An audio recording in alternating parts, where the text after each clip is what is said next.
rangona I te ao mai mai, engari ko te ao mai mai harikoa. Me whehea I kore ai te mene, te katakata, era ahuatanga katoa te mahi Māori. O mau o putaku whanaunga kahurangi. Ia maua e whakataki ana I tēnei kaupapa te wahanga o te ata kia maua. He koanga ngā kauringa e hoki I te mōhio. Koe nei te wahanga whakangahau. No reira e kore e whakawāngia ngā te tū.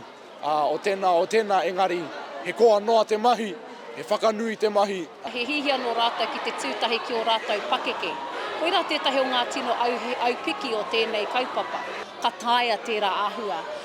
Ki ngā whakataetae kē atu, pēnei anō ki te wāhanga whakataetae o tēnei ahurei.